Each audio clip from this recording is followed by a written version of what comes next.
from the ABC 25 studio. This is Eyewitness News at 5. And thanks for joining us tonight. Hope you're doing well. Hello, I'm Brad Bird. And I'm Shelley Kirk. A deadline has just passed at Woodland Park Apartments. CenterPoint Energy threatened earlier this week to cut the power at that apartment complex because of uncollected utility payments. The Evansville Housing Authority gave management a 5 o'clock deadline, that's now, to resolve its payment problems with CenterPoint Energy.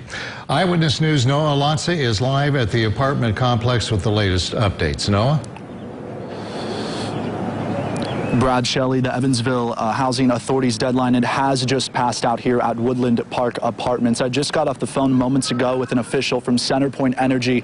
They tell me that they have not received any payment plan from the apartment complex out here. That means that tenants out here now on those government-issued vouchers, they can likely break their leases here immediately. But the bigger question here is what happens to those individuals out here without the vouchers? I am approaching this that management will do what we know them to do, not pay their bills. Door by door, their message is simple. Get help to these affected residents. This afternoon, City Council members Alex Burton, Zach Hieronymus, and Missy Mosby, along with a coalition of community members, were at Woodland Park assessing how many people are living in each unit and trying to process the magnitude of what is happening. So moving forward, we need to figure out what the next steps A through Z look like and how we're going to be that, how we're going to really make this not something that residents feel like they're battling this alone with. Neither the complex or CenterPoint will say how much Woodland Park owes, but the energy company says it's a significant amount. The apartment manager told us Thursday they might have been slightly behind on bills in 2019, but the pandemic caused them to fall even more behind. City officials say that's not enough and are already making plans for what the days and months ahead may hold. I don't want to get into too much right now. It's still too early to get into all the details, but I will say there's been a myriad of thoughts, concerns, and ideas that have been presented, and we are all in this together and trying to figure out what that looks like for the community. Burton says he's frustrated and promises he'll get to the bottom of what went so wrong at Woodland Park. I've been talking with lawyers to figure out what the legal actions can be for us. Then also I've met with the mayor this morning. We are all on the same page or in lockstep to make sure that the residents of our community have to never experience anything like this again.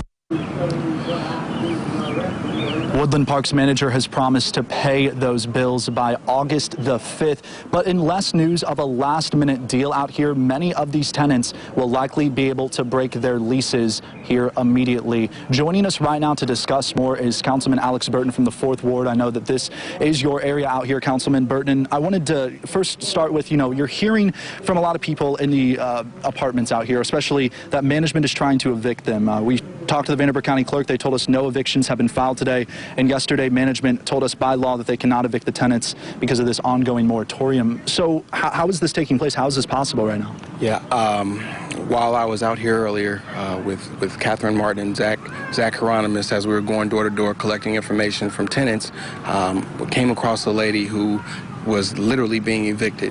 And thankfully, both Catherine Martin and Zach Hieronymus were able to stop that eviction from happening. Since that time, another family had reached out to me, and the maintenance guy was going to change the locks in the middle of the pandemic, in the middle right now, when they paid their rent on time. She is literally has stage 4 cancers, and the apartment complex is trying to evict her. Wow, and Alex, I know, what more can you really do? I know that you had that meeting this morning with Mayor Winnicky and other local leaders. What does the next process look like? What does that plan entail? Who can see that plan? Yeah, right now there are so many moving parts to the plan. There is nothing in a tangible document because things are changing literally by the minute. But what I can say is that there are people in the city, community leaders, who are working to resolve this matter and make sure that the tenants and the residents, not only in Woodland, but in the city of Evansville, have a safe, quality, and affordable place to live. 4th Ward Councilman Alex Burton, thank you so much for your time and a busy night ahead for you. I'm sure we appreciate it. And guys, we are going to continue to have updates for you ahead tonight on Eyewitness News at 6, 6:30, and 9 and 10. It's a story we're, of course, going to be continuing to follow very closely. Live tonight at 5, Noah Alonso, Eyewitness News. All right, thank you, Noah.